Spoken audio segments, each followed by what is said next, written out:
সবচেয়ে সুন্দর কণ্ঠ ছিল দাউদ আলাইহিস সালামের। ওনার কণ্ঠের তেলাওয়াত শোনার জন্য আকাবা উপসাগরের তীরে বসে যখন উনি জবুর কিতাব তেলাওয়াত করতেন, আমাদের কোরআনে 114টা সূরা আছে, ওনার জবুর কিতাব 150টা ছড়া ছিল। কি ছিল? ইসলামী ছড়া গান। এই ছড়া নাশিদগুলো তিনি পড়তেন। এগুলো শোনার জন্য সাগরের মাছগুলো সাগর ছেড়ে দিয়ে কিনারায় চলে আসতো। সুবহানাল্লাহ বাড়িতে যেয়ে বললেন, সুবহানাল্লাহ বলতে নিষেধ নাই তো না? এটা বলা যাবে, চিল্লায় পড়েন সুবহানাল্লাহ। আকাশের পাখি নিচে নেমে যেত, জঙ্গল ছেড়ে দিয়ে প্রাণীগুলো ওনার কাছে চলে আসতে, পড়েন আল্লাহু আকবার। কিন্তু ওনার কণ্ঠকে বিশ্বনবীর কণ্ঠের চাইতে বেশি সুন্দর। বিশ্বনবীর সাথে কোনো কম্প্যারিজন চলে না। No comparison with our beloved prophet, the last messenger Muhammad sallallahu, he is out above of any kind of comparison. সব ধরনের তুলনার ঊর্ধ্বে তিনি, whether it's the power, fitness, personality, status, আপনি যেটাই বলেন না কেন, শক্তি, সৌন্দর্য, মর্যাদা, যে কোনো দিক থেকে বিশ্বনবী গোটা বিশ্বের সব মানুষ তো দূরের কথা, নবীদেরও সেরা। চিল্লায় বলেন ঠিক না? তো দাউদ আলাইহিস সালামের কণ্ঠ বড় সুন্দর ছিল, কিন্তু বিশ্বনবীর কণ্ঠ তার চাইতে বেশি সুন্দর ছিল। তিনি যখন রাত্রিবেলা কোরআন তেলাওয়াত করতেন, মক্কার সব কাফিরদের নেতারা, মক্কা একটা পার্লামেন্ট বসতো প্রতিদিন। এই পার্লামেন্টের প্রধানমন্ত্রী হচ্ছে আবু জাহাল। মক্কার পার্লামেন্টের প্রাইম মিনিস্টার কে? কথা বলেন। আর ক্যাবিনেট মেম্বারদের মধ্যে ছিল উতবা, শাইবা, ওয়ালিদ ইবনে মুগীরা, আবু সুফিয়ান। এরা ছিল ক্যাবিনেট মিনিস্টার। তো তারা সবাইকে নিষেধ করত, মুহাম্মাদের কণ্ঠের কোরআন তেলাওয়াত শুনতে কেউ যেতে পারবে না, কারণ যারাই কোরআন শুনতে যায় সব মুহাম্মাদের মুরিদ হয়ে যায়। সুবহানাল্লাহ কইবেন না? হজের সময়ে লক্ষ লক্ষ মানুষ গোটা বিশ্ব থেকে হজ করার জন্য আসতো। মক্কা শহরে ঢুকার কয়েকটা গেট ছিল। আবু জাহাল ওই গেটে কিছু লোক ফিট করে দিল যে যারাই হজ করতে আসবে এদেরকে বলে দিবা যে আমাদের এলাকায় নতুন এক পাগল আসছে, এই পাগলের নাম মুহাম্মদ ইবনে আব্দুল্লাহ, পড়েন নাউযুবিল্লাহ। খবরদার, তোমরা হজ করতে আসছো ভালো কথা, হজ করবা, খেজুর খাইবা, জমজমের পানি নিবা, মাগার মুহাম্মদের কাছে যাইবা। ওর কাছে গেলে সবাই কি হয়ে যায়? যারা যায় এরাও পাগল হয়ে যায়। সব মক্কার গেটগুলোতে লোক সেট করে দেয়া হলো। হজের মৌসুমে জিল হজে ঢুকতে লাগলো লোকজন। আবু জাহেলের সেট করে দেয়া লোকজন বলল, কেউ যাবা না মুহাম্মদের কাছে, ও একটা পাগল। যারা আসতেছিল এরা কেউ কিন্তু বিশ্বনবীর কথা জানতো না। জানতো? ওরা যখন শুনছে একটা পাগল আছে, ওরা মনে মনে কইল দেখি তো পাগলে কি কর। তার মানে অপপ্রচার কেমন যেন প্রচার হয়ে গিয়েছে। সুবহানাল্লাহ পড়েন। তো আমাদের বিরুদ্ধে অপপ্রচার করলে আমাদের প্রচার হয়ে যায়। আমাদেরকে জেলখানায় বললে আমরা জেলখানার সবগুলোরে আল্লাহওয়ালা বানায় দেই। চিল্লায় বলেন ঠিক কি না? ইসলাম এটাকে থামিয়ে দেয়া যায়। যারা ইসলামের বিরোধিতা করে এরা ইসলামের নেচারকে চিনে নাই। ইসলাম হচ্ছে চারা গাছের মতো। চারা চিনেন নাকি? কক্সবাজার কি বলেন? বীজ। বীজ বা চারা, এই বীজ, ইসলাম হচ্ছে বীজের মতো। ইসলাম বিরোধীরা ইসলামকে মাটির নিচে গেড়ে ফেলতে চায়, কিন্তু গাড়লে কি হবে? এটা তো বীজ। মাটির নিচে বীজ গাড়লে কি হয়? সুবহানাল্লাহ কইবেন না? মক্কার গেটগুলোতে দাঁড়িয়ে দাঁড়িয়ে অপপ্রচার শুরু করে দিল। Don't go to Muhammad, he is completely mad. পাগল, যেও না। সবার মনে চিন্তা, ঘটনা কি? কে মুহাম্মদ? নাম শুনি নাই। হজ করি আর না করি, আগে এই বেটার কাছে যাইতে হবে। আল্লাহু আকবার। সবাই বিশ্বনবীর কাছে যায়, চেহারা দেখে কোরআনের বাণী শুনে কালিমা পড়ে মুসলমান হয়ে যায়। আবু জাহেল আবার মন্ত্রী পরিষদের বৈঠক ডাকলো, খবরদার, কাউকে যেতে দেয়া যাবে না, কেউ যাবে না। কিন্তু কি আজীব তামাশা, প্রতি রাতে আবু জাহেল লুকিয়ে লুকিয়ে নিজেও যায়। না জানি কত সুন্দর ছিল বিশ্বনবীর কণ্ঠ, না জানি কতটা চমৎকার সুরের ঝংকার খেলতো আমার নবী যখন তেলাওয়াত করত। না জানি কি সুরের লহরী ছিল বিশ্বনবীর গলায়। কাফের হয়েও, বিরোধিতা করেও কোরআন না শুনলে পেটের ভাত হজম হয় না, রাতে ঘুম আসে না। প্রতি রাতে আবু জাহেল যায়। তো আবু জাহেল যেহেতু যায়, বাকিরাও লুকিয়ে লুকিয়ে যায়। সবাই দিনের বেলা বলে কেউ যাবে না। কি বলে? দিনের বেলা বলে কেউ, ভাইয়েরা আমার, বোনেরা তোমার, খবরদার কেউ যাবেন না। রাত্রে নিজেই যায়। তো আবার মাঝে মাঝে রাত্রিবেলা নিজেদের সাথে নিজেদের দেখাও হয়ে যায়। কত বড় টাকা! একজন বিশ্বনবীর বাড়ির এই পাশে, আরেকজন ওই পাশে, আরেকজন ওই পাশে, আরেকজন ওই পাশে। বিশ্বনবী যখন তেলাওয়াত শেষ করেন সবগুলো দেয় দৌড়। ফিরে আসার রাস্তা একটা, কয়টা? ওই রাস্তায় দেখা হয়ে যায়। আবু জাহেল বলে, কিরে আসলি কেন? সবাই কয়, তুমি না তা তুমি আসছো কেন? দিনের বেলা তো বড় বড় বক্তব্য হাঁকাও, রাতের বেলা এরকম চোরামি করো কেন? আবু জাহেল বলে, ঠিক আছে, তোরাও করছিস আমিও করছি, কইস না, কারো কাছে কইস না। সবগুলা চোর, সবগুলা কি? আর চোরে চোরে খালাতো ভাই। তো এই সব খালাতো ভাইরা লুকিয়ে লুকিয়ে চোরের মতো তেলাওয়াত শুনতে যেত।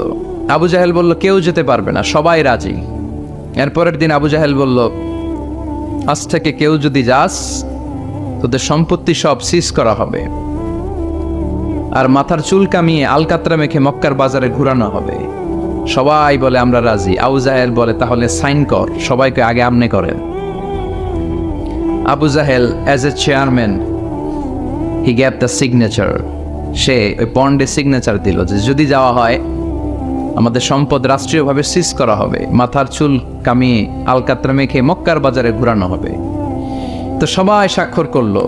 দিন গড়িয়ে রাত আসলো। আবু জাহেল বিছানায় এপাশ ওপাশ করে, টসিং এন্ড টার্নিং, ঘুম আসছে না। আবু জাহেল মনে মনে ভাবে, আজকে যেই ভাষণ দিছি সকালে, আজকে কেউ যাবে না, আমি 100% নিশ্চিত আমি একটু যাই।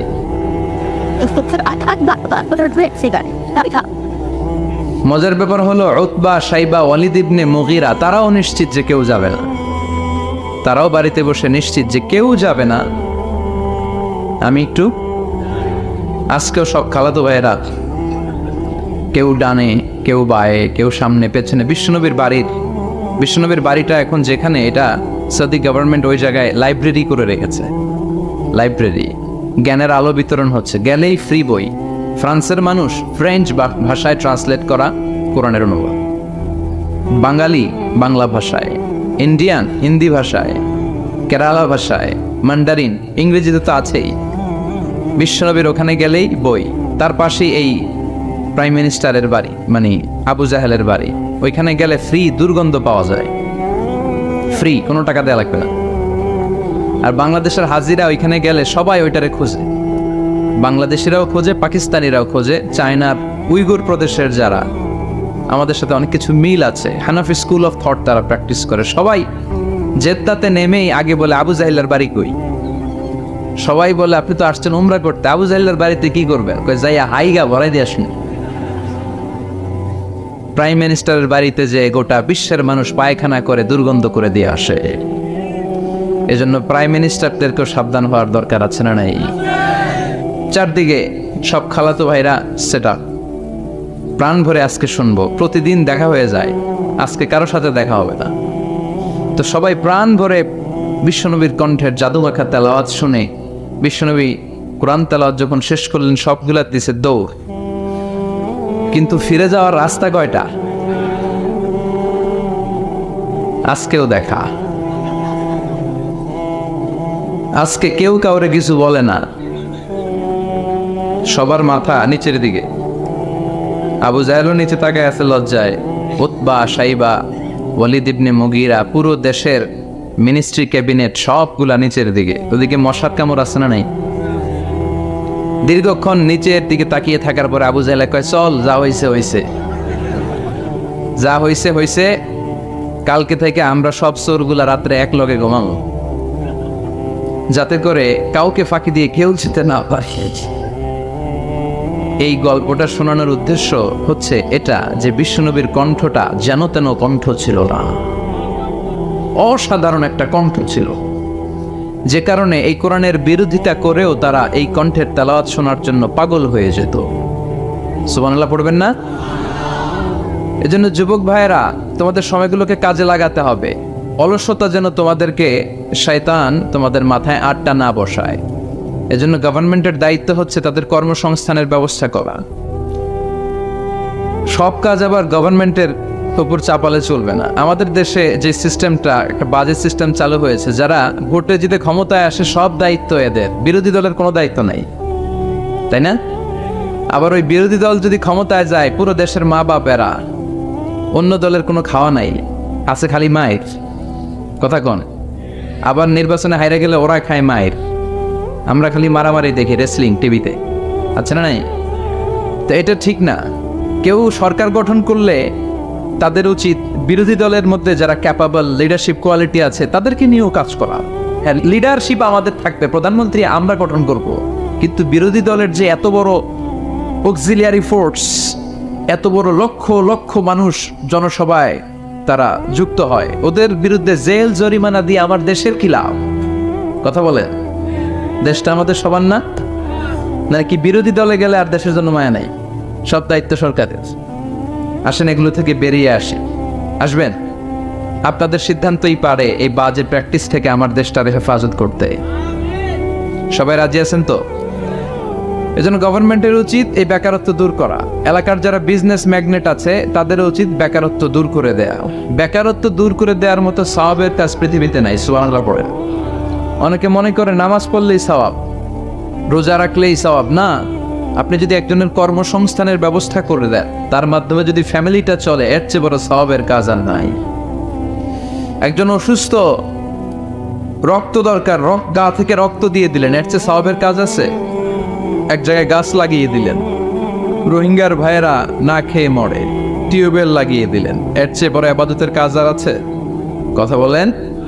এজন্য ইসলামটাকে সামগ্রিকভাবে বুঝতে হবে। আল্লাহ তুমি তৌফিক দাও। আরো জোরে পড়েন আমিন। উখিয়া উপজেলার অন্তর্গত রাজাপালন ইউনিয়নের আজকের এই প্রোগ্রাম 2 দিন ব্যাপী। সভাপতি আলহাজ মাওলানা AKM আবুল হাসান আলী সাহেব, প্রিন্সিপাল, রাজাপালন ফাজিল ডিগ্রি মাদ্রাসা। হুজুর আসছে? আপনি? মাশাআল্লাহ, হুজুর চলে আসছে। মাওলানা আব্দুর রহিম খতিব, তুরবিল কেন্দ্রীয় জামে মসজিদ। গতকাল কথা বলেছেন মাওলানা মোল্লা নাজিমউদ্দিন সাহেব। ছিলেন আপনারা? বৃষ্টি হয়েছে না? বৃষ্টি হয়েছিল? আসছিলেন? বৃষ্টি ও রহমত, ঠিক কিনা? বৃষ্টি পাঠায় কে? বৃষ্টির মালিক কে? বিশ্বনবী আকাশে মেঘ দেখলে বলতেন আল্লাহুম্মা সাইয়্যিবান নাফিআন, হে আল্লাহ তুমি ভালো বৃষ্টি দাও। কেননা এই বৃষ্টি দিয়েও আল্লাহ অনেক জাতিকে ধ্বংস করেছে। বৃষ্টি দিয়ে মানে অতি বৃষ্টি দিয়ে আল্লাহ বন্যা দিয়ে গোটা দুনিয়াটাকে ভাসিয়ে দিতে পারে কি পারে না? এজন্য মেঘ দেখলে এত আনন্দিত হবেন না। বৃষ্টি দেখলে অনেকে গান বাজায়, আছে না নাই? এই বৃষ্টি ভেজা রাতে তুমি চলে যেও না, গান গান না। আপনি আল্লাহর কাছে দোয়া করবেন আল্লাহুম্মা সাইয়্যিবান নাফিআন, আল্লাহ তুমি বরকতের বৃষ্টি দাও। আল্লাহুম্মা গাইসান মুগীসান মারিআন মুরিআন নাফিআন গায়রা দার। বিষ্ণুই পড়তেন আল্লাহ এই বৃষ্টিটা যেন উপকারী হয়, এই বৃষ্টি থেকে যেন ঘাস লতা পাতা কিছু পায়, এই বৃষ্টিটা যেন আমাদের জন্য বরকতময় হয়, যেন কল্যাণময় হয়, কোনো ক্ষতির কারণ যেন না হয়, তুমি কবুল করো। আবার বেশি বৃষ্টি হলে বিষ্ণুনবী দোয়া করতেন আল্লাহুম্মা হাওয়ালাইনা ওয়ালা আলাইনা, আল্লাহ আমাদের এলাকায় আর বৃষ্টি দিও না, আমাদের চারিপাশে দাও। এই দোয়াগুলো পড়ার দরকার আছে না নাই? আল্লাহ যা বৃষ্টি দিবে এটা যেন আমাদের কল্যাণ হয়, আমরা পড়ি আমিন। আজকে হচ্ছে দ্বিতীয় রজনী। আজকে আমরা ইনশাআল্লাহ কোরআন থেকে কথা শুনবো। মহিলাদের জন্য প্রজেক্টরের মাধ্যমে মাহফিল দেখার ব্যবস্থা আছে। যারাই এই প্রোগ্রামের সাথে সম্পৃক্ত, আল্লাহ তাদের সবাইকে কবুল করো। আসুন আমরা ফরমালি আল্লাহকে একটা থ্যাঙ্কস জানাই, ধন্যবাদ জানাই। আমরা হৃদয় নিংড়ানো মনের সবটুকুন ভালোবাসাকে উজাড় করে দিয়ে, সিংহ শার্দুলের মতো গর্জন করে, আকাশ বাতাস প্রকম্পিত করে, মন প্রাণ বুক মুখ একসাথে করে, দেহের সবটুকুন শক্তি গলার মাঝ বরাবর এনে চিৎকার করে পড়ি কালিমাতু শুকুর আলহামদুলিল্লাহ। সবাই পড়েন রব্বানা লাকাল হামদ হামদান কাসীরান তাইয়িবান মুবারাকান ফীহি ইয়া রাব্বি লাকাল হামদু কামা ইয়ানবাগি লিজালালি ওয়াজহিকা ওয়া আযীমি সুলতানিকা লাকাল হামদু বিল ঈমান লাকাল হামদু বিল ইসলাম লাকাল হামদু বিল কোরআন। আমরা প্রশংসা করলাম কার? সব জায়গায় প্রশংসা করব কার? তাহলে নেয়ামত দিয়ে আমাদেরকে সিক্ত করবে কে? আমাদের জীবনগুলোকে শান্তিময় আনন্দময় করবে কে? বেশি বেশি আমরা আল্লাহর প্রশংসা করব। রাজি আছেন তো? সবাই রাজি? আল্লাহ তুমি কবুল করো, আমিন। আজকে আমরা যে বইটা থেকে কথা শুনবো, বলেন তো বইটার নাম কি? আরো জোরে বলেন, কি নাম? আমি এই বইটার একটা ছোট্ট সূরা, সেখান থেকে 2টি আয়াত আমার খুতবায় তেলাওয়াত করেছি। সূরাটি হচ্ছে সূরাতুল আ'লা। সূরাতুল আ'লার 16 এবং 17 নম্বর আয়াত আমি তেলাওয়াত করেছি, এই আয়াতের আলোকে আমি আপনাদের সাথে কিছু কথা শেয়ার করবার চেষ্টা করব, পড়েন ইনশাআল্লাহ। এই আয়াতে আল্লাহ বুঝাতে চেয়েছেন, এই পৃথিবীটাকে এত বড় মনে করো না। You have to go back to your lord. তোমাকে তোমার রবের কাছে ফিরে যেতে হবে। এই দিন না, আরো দিন আছে, খেলা হবে, সেদিন খেলা হবে, ফাইনাল খেলা। ওই খেলার জন্য আমরা অপেক্ষা করছি। এই পৃথিবীতে ক্ষণিকের জন্য আমরা এসেছি, হ্যাঁ, very short period of time. আসল সময় শুরু হবে সেদিন, কিয়ামতের দিনটাই, যেদিন আমরা উলঙ্গ হয়ে দাঁড়াবো। সূর্যটা মাথার কাছে চলে আসবে, সূর্যের তীব্র তাপে মাথার মগজগুলো গলে গলে নাকের ছিদ্র আর কানের ছিদ্র দিয়ে বেয়ে বেয়ে পড়বে। জিহ্বাটা কুকুরের মতো তৃষ্ণায় বের হয়ে নাভির সামনে এসে ঝুলতে থাকবে, কুকুর যেমনি ঝুলায়। সবাই তৃষ্ণার্ত, ক্ষুধার্ত, ঘর্মাক্ত, পেরেশান, চিৎকার, চেঁচামেচি, কান্না, বিলাপ। সবার মুখে একটাই আওয়াজ, আল্লাহ আমার বাঁচাও। ওই দিনের জিকিরের নাম কি? বাঁচাও। সবাই বলেন, ওই দিনের জিকিরের নাম কি? রব্বুল আলামিন বলেন, ওই কঠিনতম দিনে যদি বাঁচতে চাও, দুনিয়ার মায়াকে ভুলে যাও, আখিরাতের জন্য প্রস্তুতি নিয়ে বেরো। বল তুসিরুনাল হায়াতাদ দুনিয়া ওয়াল আখিরাতু খায়রুন ওয়া আবকা। তোমরা এই দুনিয়ার জীবনটারে অনেক বড় মনে করো এটাই আসল। আল্লাহ বলে এটা আসল না, এটা নকল। আসল হচ্ছে আখিরাত, ঠিক কি না?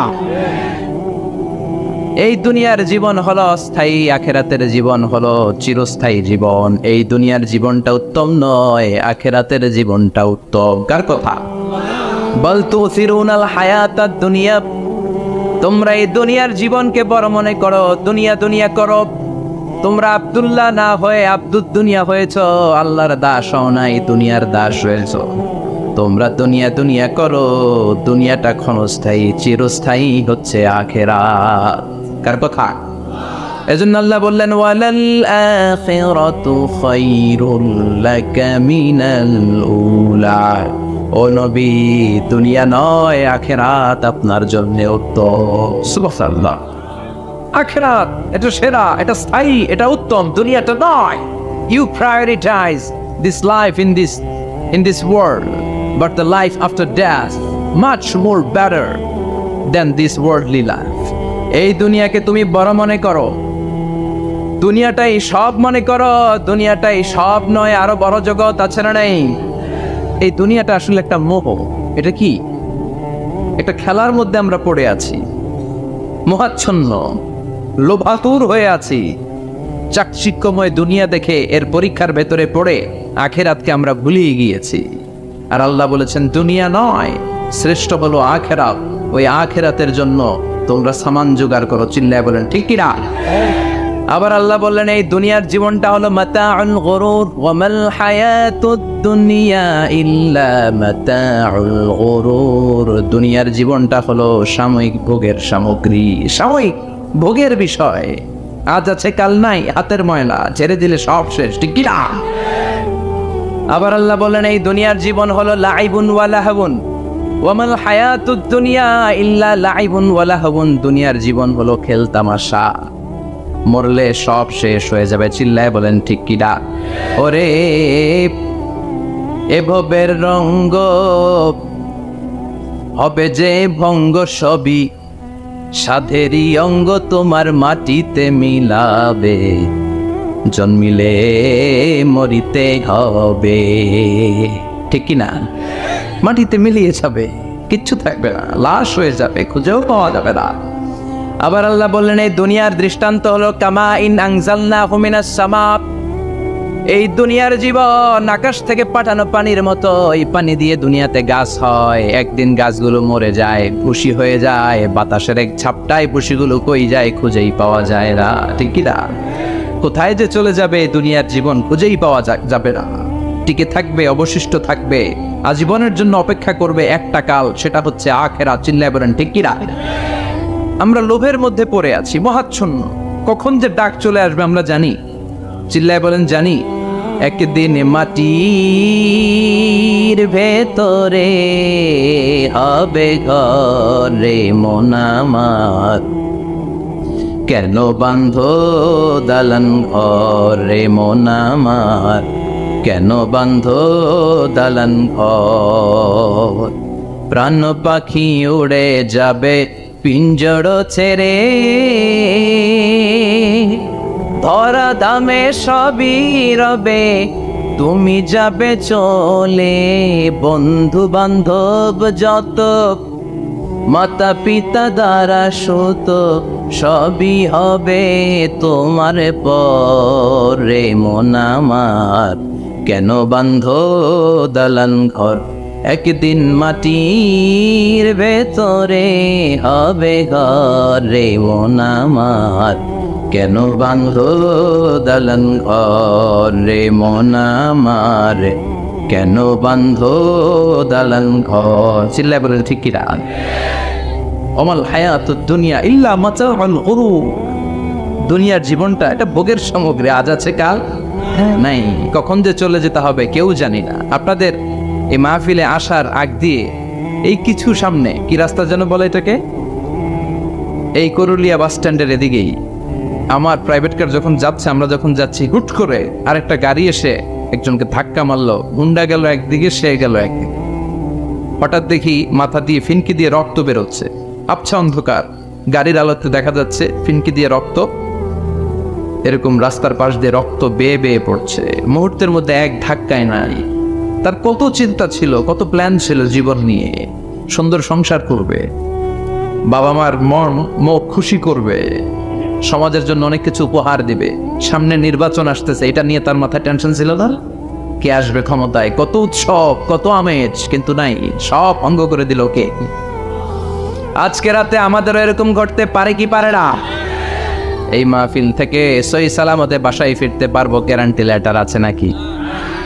আরো আধা ঘন্টা বাঁচবো গ্যারান্টি, আরো 10 মিনিট শ্বাস যেটা নিলাম এটা ফেলতে পারবো গ্যারান্টি। কথা বলে অমাল হায়াতুদ দুনিয়া ইল্লা মাতাউল গুরুর। আল্লাহ বললেন এটা ভোগের সামগ্রী। এই দুনিয়ার জীবন খেলতামাশার জীবন, মোহের জীবন, মোহের ভেতরে পড়ে আখিরাতকে তোমরা ভুলে গিয়েছো। দুনিয়া আসল নয়, আসল হলো আখিরাত, ঠিক কি না? এই দুনিয়ার জীবনটা হলো 4টা স্বর্ণের টুকরার 3টা লাশের মতো। মনোযোগ দিয়ে শুনবেন, কয়টা স্বর্ণের টুকরা? লাশ কয়টা? বনি ইসরায়েলের জামানাতে 3 যুবক ভাগ্যের সন্ধানে, ভাগ্য চেঞ্জ করার জন্য কাজের সন্ধানে তারা বের হয়েছে। পথিমধ্যে গুপ্তধন পেয়েছে, 4টা স্বর্ণের টুকরা পেয়েছে 3 জন। কয়জন? কয়টা স্বর্ণের টুকরা? 4টা স্বর্ণের টুকরা পেয়ে মহা খুশি, খুশিতে বাকবাকু। কে আমাদেরকে পায়? আজকে স্বর্ণের টুকরা ভাগ করে আমরা অনেক ধনী হয়ে যাব। এক বন্ধু বলল, পেটে অনেক ক্ষুধা লেগেছে, আগে বাজার থেকে খাবার নিয়ে আয়, তারপরে 3 জন বন্ধু মিলে 4টা স্বর্ণের টুকরা ভাগ করে নিয়ে যাব। এক বন্ধুকে বাজার থেকে রুটি কিনে আনানোর জন্য পাঠিয়েছে, বাকি 2 বন্ধু এবার বসে বসে পরামর্শ করে, ওইটারে যদি মেরে ফেলতে পারি ভাগ বটোয়ারার দরকার নাই, তুই নিবি 2টা, আমি নিব 2টা। সহজ হয়ে গেল না? ও নিবে 2টা, এ নিবে 2টা, আর ওটার মেরে ফেলবো। যেটা রুটি আনতে গেছে ওটা মনে মনে ভাবে, রুটিতে যদি বিষ মিশাতে পারি। কি মিশাতে পারি? আর ওই 2টারে যদি খাওয়াইতে পারি তাহলে সব আমার, গোটা দুনিয়া আমার, দুনিয়াকে মজা লেলো, দুনিয়া তোমার। যেই চিন্তা ওই কাজ। রুটির মধ্যে বিষ মেখে এনে বন্ধুদের কাছে দিয়েছে। 2 বন্ধু মিলে ওইটারে ঘুষান শুরু করছে। ঘুষাইতে ঘুষাইতে শেষ, একটা শেষ, উইকেট একটা পড়ছে। কয়টা? আর আছে উইকেট কয়টা? ওই 2 উইকেট। কয় ক্ষুধা লাগছে এটারে মারতে, অনেক কষ্ট হয়েছে, আগে খাইয়া লই। আগে কি করি? ওই 2টা মিলে বিষ মাখানো রুটি খেতে শুরু করেছে। বিষ খাওয়ার পর ওই 2 উইকেটও শেষ, কেউ নাই, 3টাই লাশ হয়ে পড়ে আছে, 4টা স্বর্ণের টুকরা পাশে পড়ে আছে। এটাই হলো দুনিয়ার জীবন। চিল্লায় বলেন ঠিক কিনা?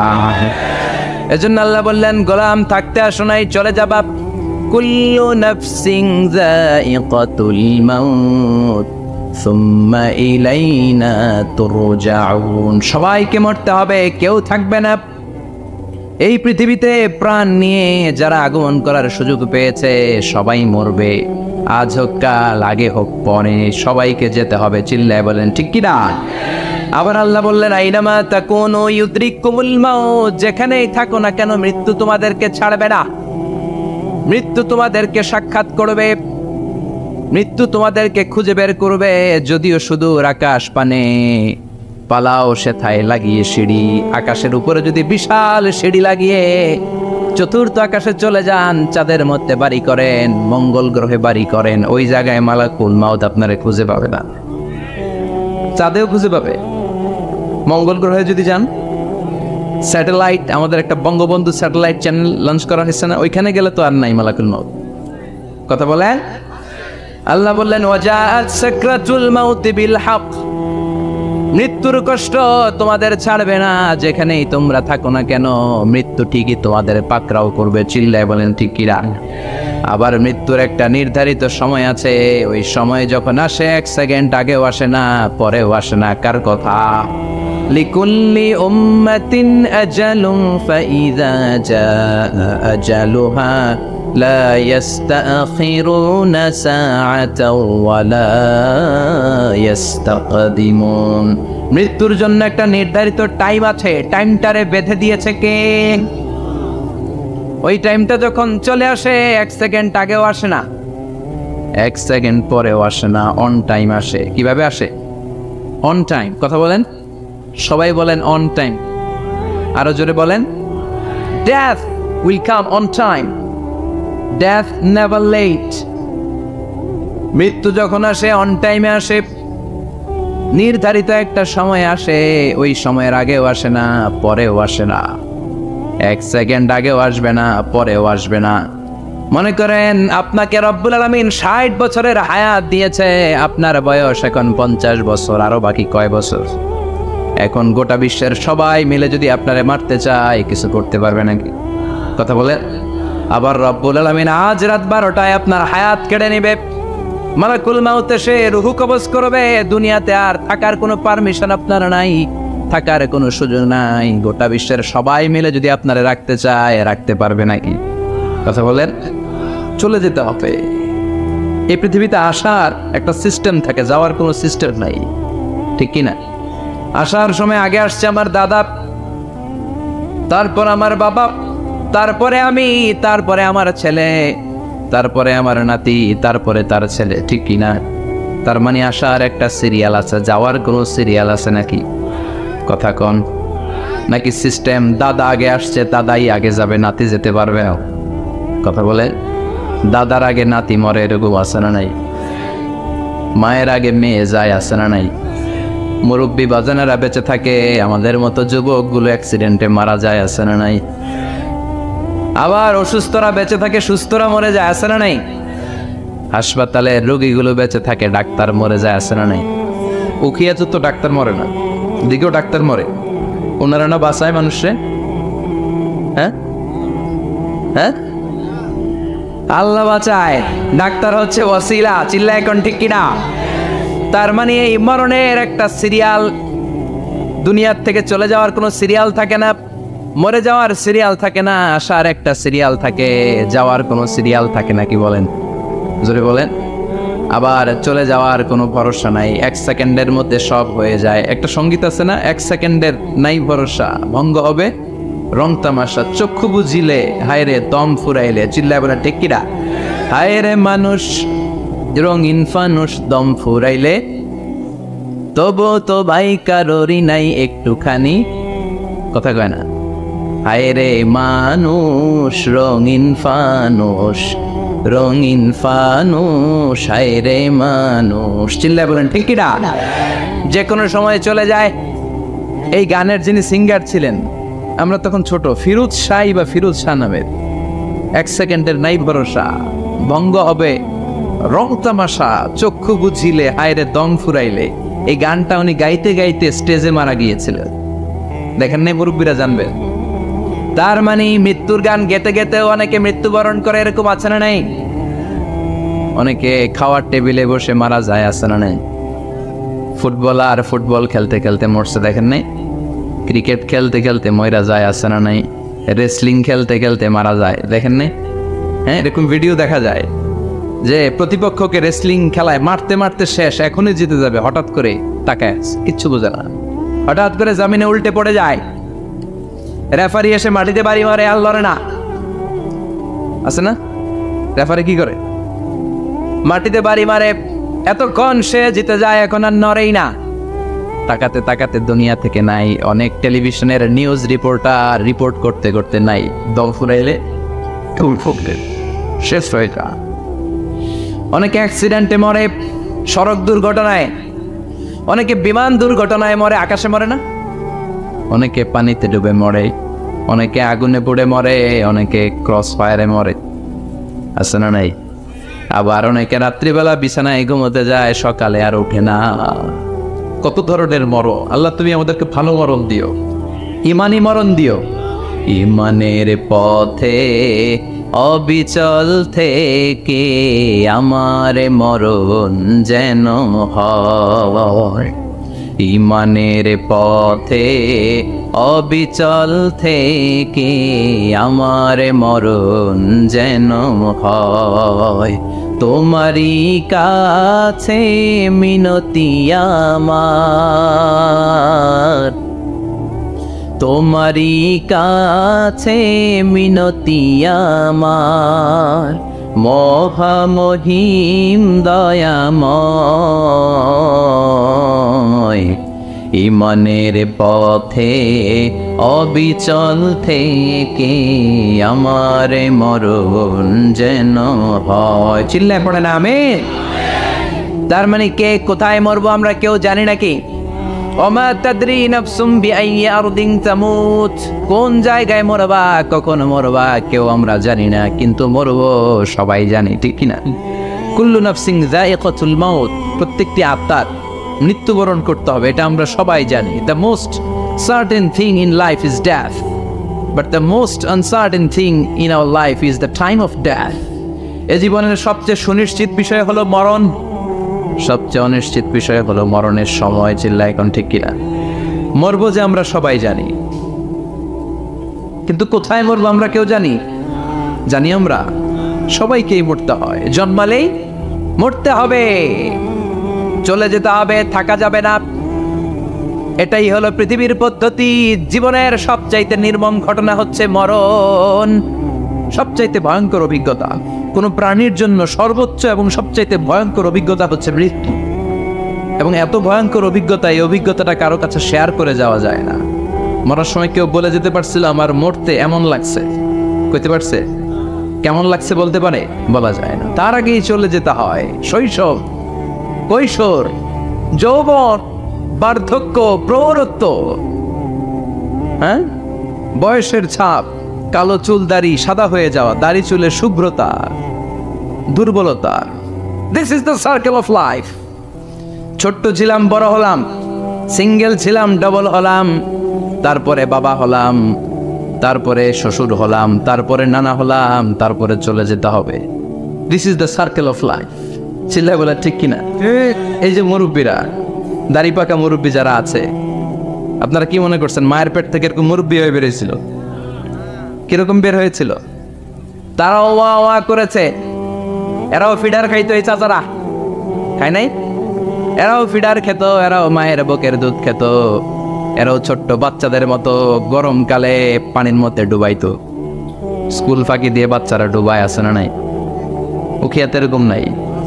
ছোট্ট বাচ্চা ছিল, বড় হলো, বার্ধক্যে উপনীত হলো। This is the circle of life. চলে যেতে হবে।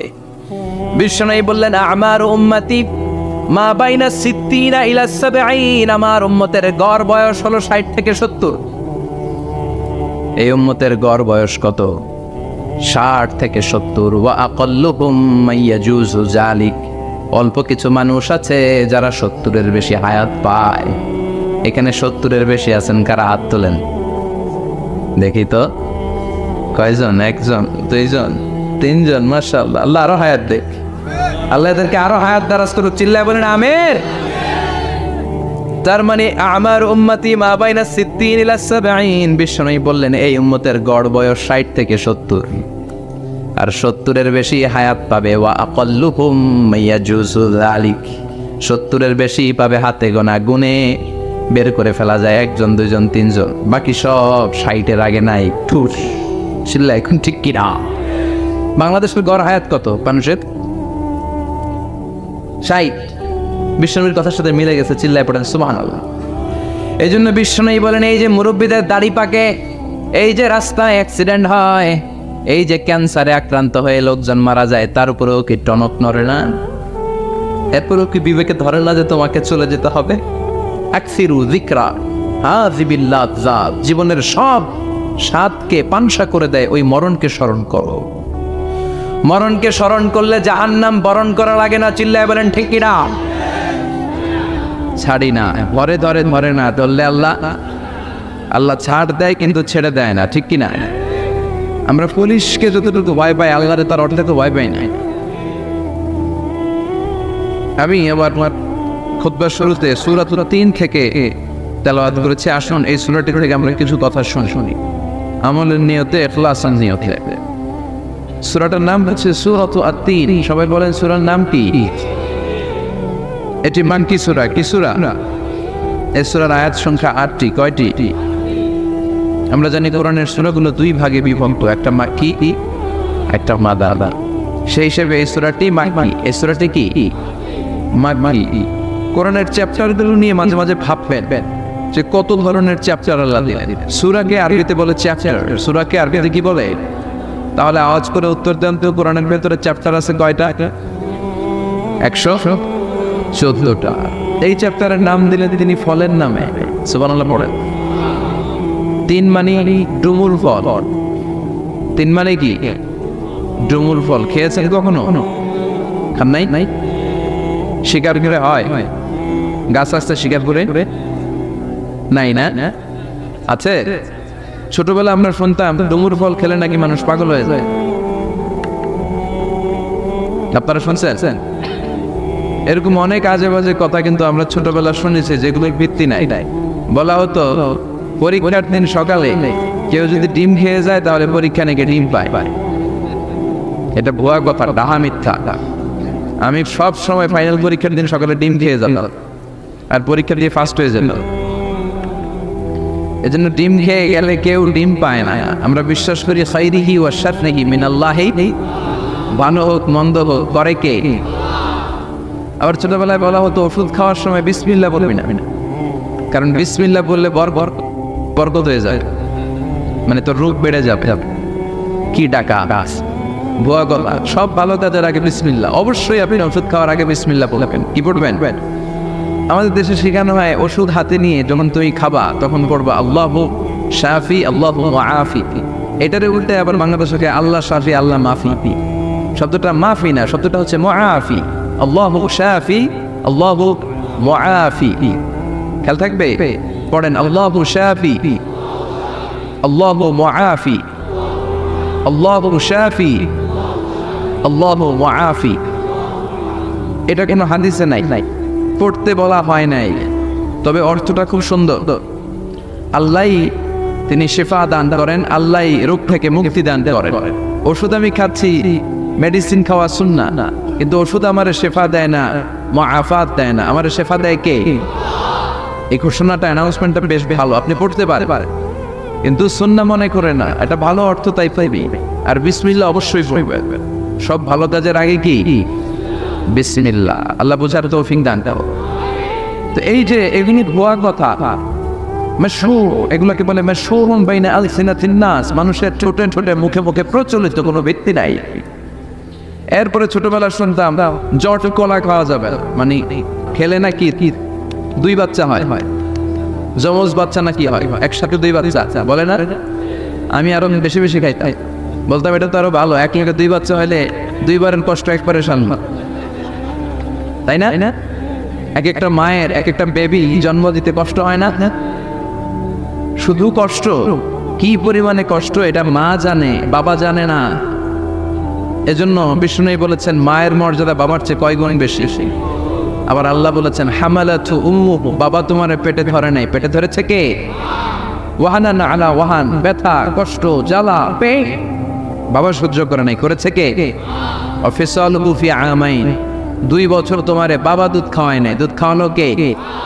মায়ের এক ধার দুধের দাম, কাটিয়া গায়ের চাম, বাপস বানাইলে ঋণের শোধ হবে না, এমন দরদি ভাবে কেউ হবে না আমার মা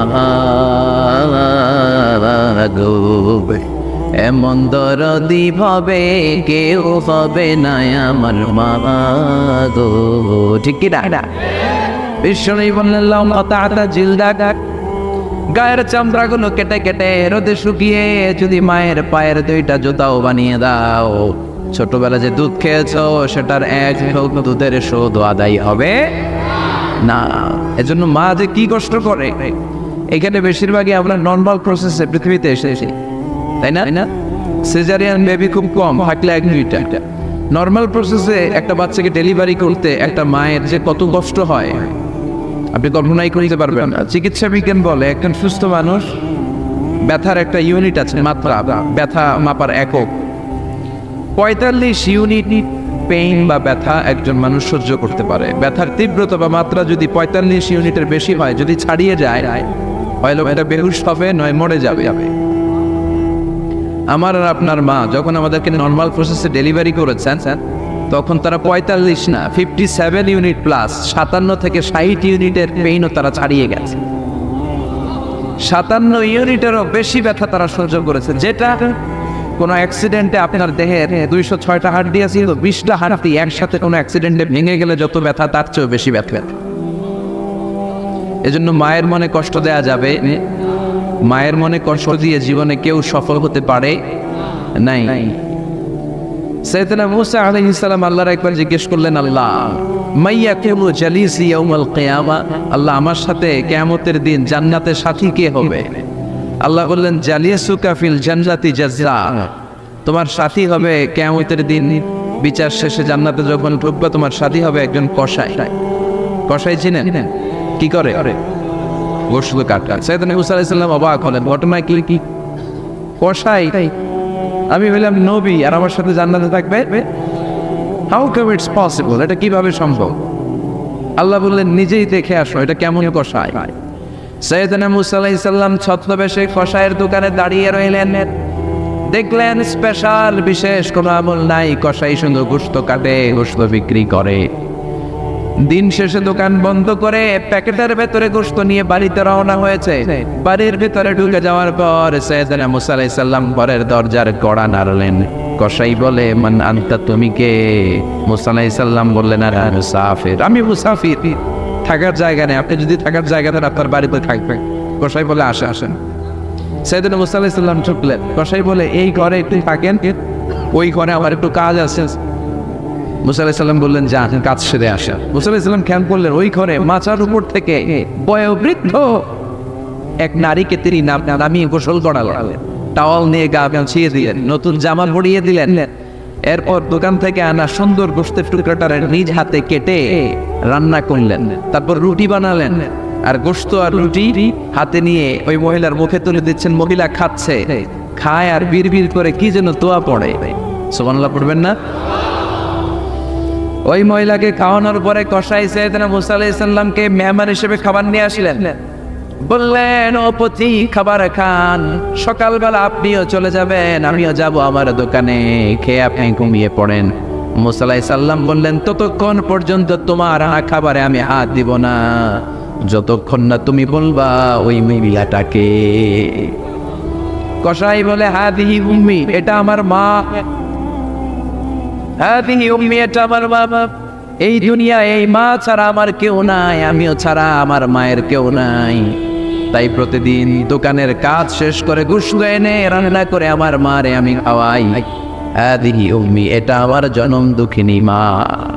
সাইয়েদনা মুসা আলাইহিস সালাম, বুঝলাম তোমার মা, কিন্তু তুমি যখন রুটি তোমার মায়ের মুখের ভেতরে তুলে দিচ্ছিলে, তোমার মা বিড়বিড় করে কি যেন পড়লো, কি পড়ে তোমার মা? কসাই বলে, আমার মায়ের একটা পাগলা দোয়া আছে। কি দোয়া? আমি জানি কশিন কালে এই দোয়া কবুল হবে না।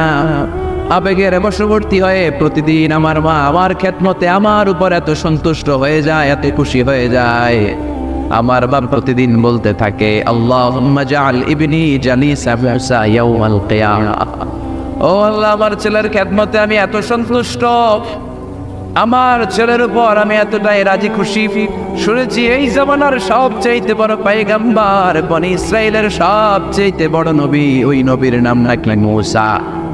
ও আল্লাহ, আমি এত কিছু জানি না, এত কিছু বুঝি না, এত কিছু জানি না, তোমার দরবারে শুধু একটাই যাওয়া, একটাই ফরিয়াদ, তুমি আমার ছেলেরে কিয়ামতের দিন মূসার সাথে হাসর নসিব করে দিও। আমার ছেলে কসাই ছেলেটারে তুমি মূসার জান্নাতের সাথী বানিয়ে দিও। আল্লাহুম্মা জাআল ইবনি জালিসা মূসা ইয়াউমাল কিয়ামাহ। জালিস মানে ফ্রেন্ড, বন্ধু। আল্লাহ, জান্নাতে আমার ছেলে তুমি মূসার বন্ধু বানিয়ে দিও। মূসা আলাইহিস সালাম এবার বুঝতে পারলেন। তিনি বললেন, ঘটনা তো এই জায়গায় এতক্ষণে বুঝতে পেরেছি, কেন আমার সাথে মূসা মুফাসসির যাবে না, হাফেজে কোরআন যাবে না, শহীদরা যাবে না, ওলিরা যাবে না, নবীরা যাবে না, আমার সাথে জান্নাতে যাবে কসাই। এটা মায়ের দোয়া। কার দোয়া? মায়ের দোয়ার দরকার আছে না নাই? অনেক পাওয়ারফুল মায়ের দোয়াটা। বুলেট মারলে বুলেট মিস হয়, মায়ের দোয়া মিস হয়।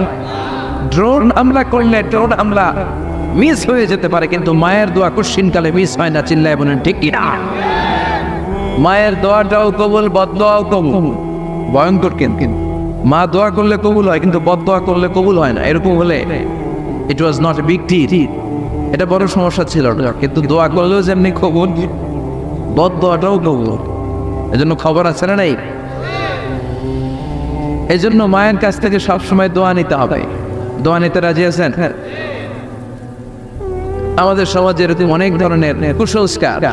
দুই কলা খেলে দুই বাচ্চা হয়, তাই না? আসলে কি কথাটা ঠিক? বাচ্চা একটা হবে না, দুইটা হবে, ছেলে হবে না মেয়ে হবে, এটা কে দেয়? আবার অনেকের মাথার চুলের মধ্যে দুইটা গিট থাকে, আছে না নাই?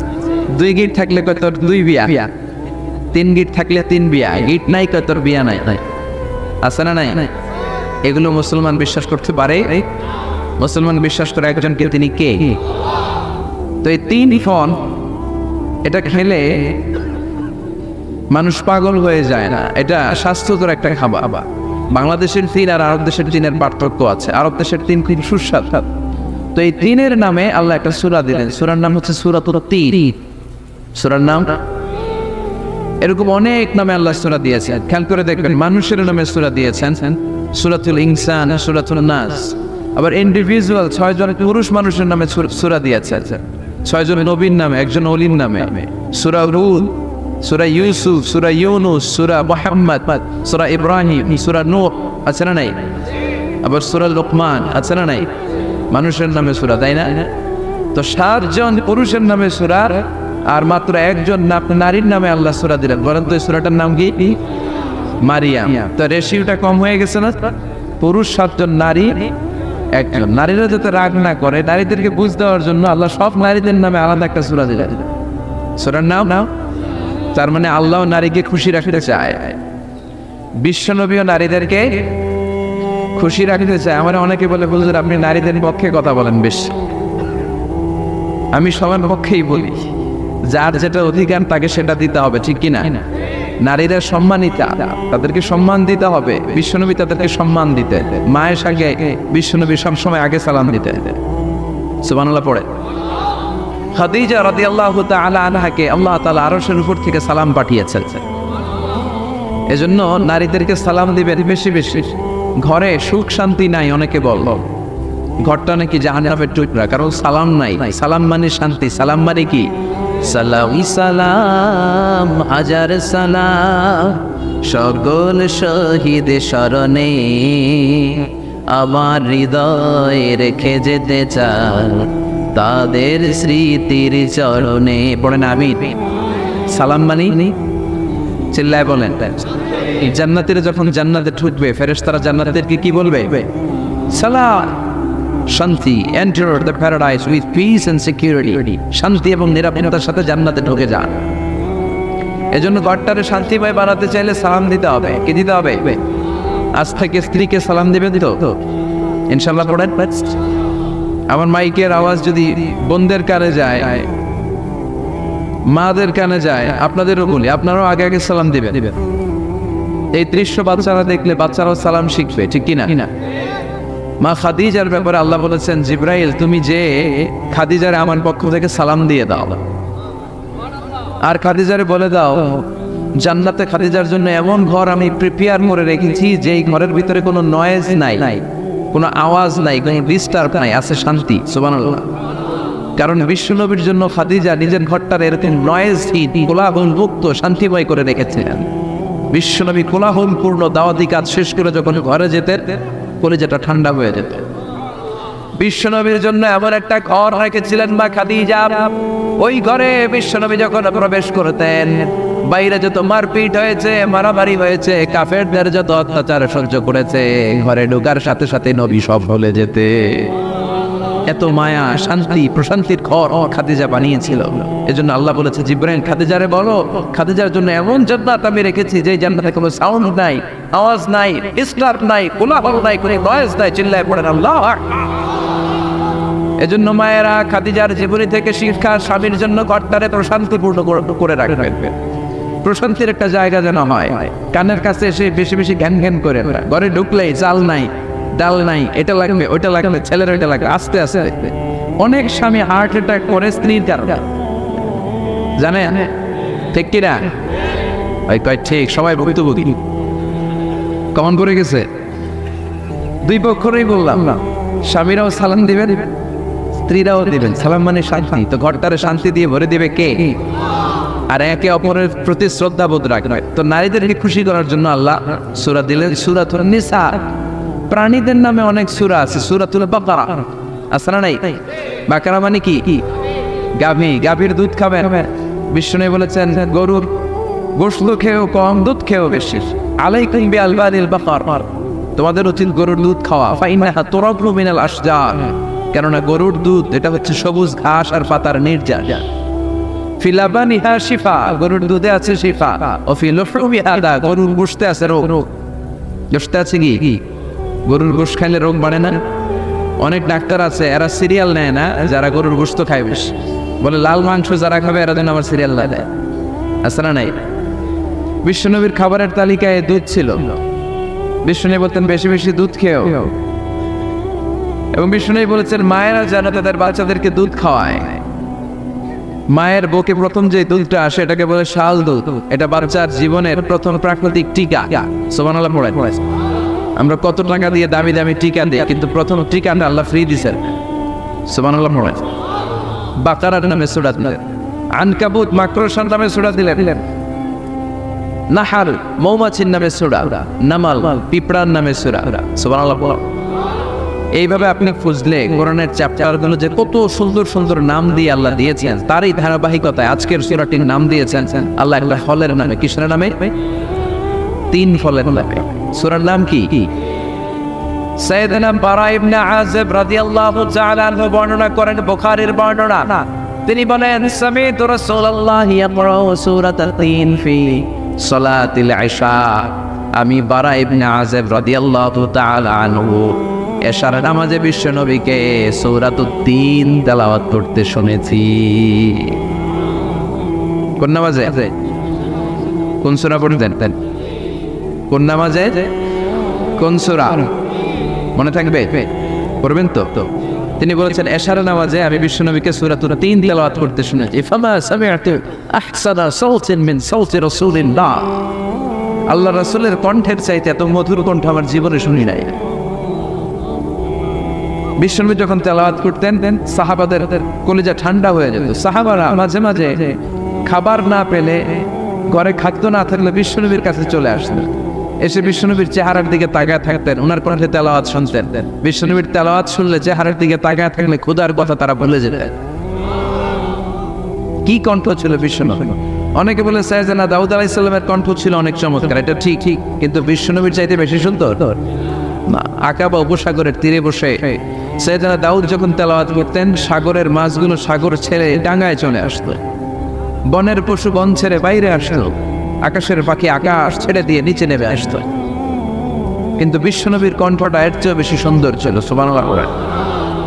বিশ্বনবী সারাদিন যেই কোরআনের আয়াতগুলো নাজিল হয়েছে প্রত্যেক রাত্রে এশার নামাজের পর ঘরের মধ্যে বসে বসে আয়াতগুলো তেলাওয়াত করতেন।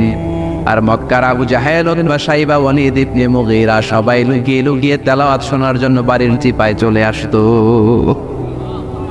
আবু জাহেল উতবা শাইবা এটা কি বিশ্বনবীর পক্ষের লোক না বিপক্ষের?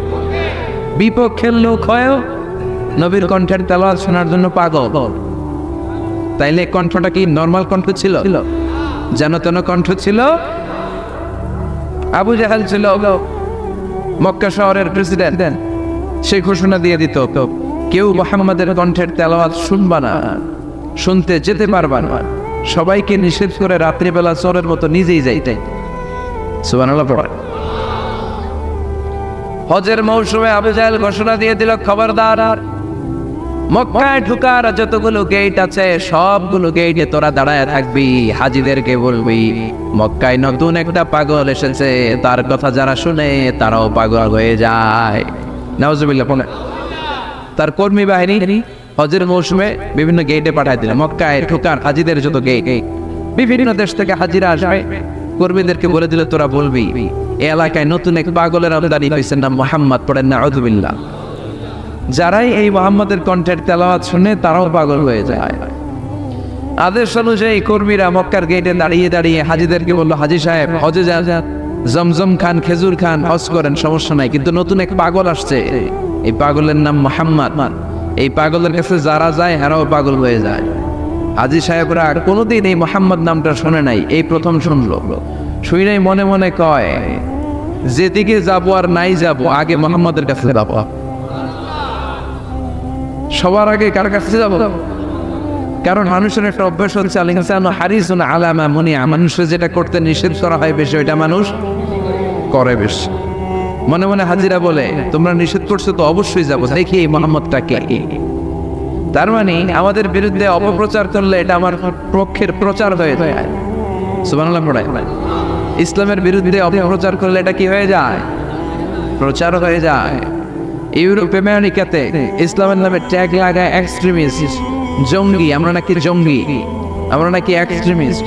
তো যারা সিভিলিয়ান আছে, খ্রিস্টান সিভিলিয়ান, ইউরোপ আমেরিকার সাধারণ জনগণ তারা ভাবে ঘটনা মুসলমানদের বিরুদ্ধে এত কথা কেন? তারা ইসলাম নিয়ে গুগলে সার্চ করে, বিভিন্ন বই পড়ে, কোরআনের ইংলিশ ট্রান্সলেশন পড়ে। আগে তারা ইসলাম সম্পর্কে জানতো না, কিন্তু সবাই যখন বলা শুরু করছে জঙ্গি জঙ্গি জঙ্গি, ইসলাম মানে জঙ্গি, তখন তারা ইসলাম সম্পর্কে পড়তে শুরু করে দিয়েছে। পড়তে পড়তে ইসলামের সুন্দর বাণীগুলো পড়ে ওদের হৃদয় ঠান্ডা হয়ে যায়। যাদের নসিব ভালো অনেকে কালিমা পড়ে মুসলমান হয়ে যায়। ইউরোপ আমেরিকাতে মুসলমানের সংখ্যা দিন দিন বাড়ছে। মাঝে মাঝে পত্রিকায় দেখবেন যে কনভার্টেড মুসলমান, ও মুসলমান, ও মুসলমান। ধারণা করা হচ্ছে 2070 সালের মধ্যে ইউরোপ আর আমেরিকায় মুসলমান হয়ে যাবে সংখ্যাগরিষ্ঠ। খ্রিস্টানদের ছাড়িয়ে মুসলমানদের সংখ্যা ইউরোপ আমেরিকায় বেড়ে যাবে। সুবহানাল্লাহ পড়ায়। সেই দিন বেশি দূরে নয় যেদিন কালেমার পতাকা হোয়াইট হাউসের উপরে শোভা পাবে।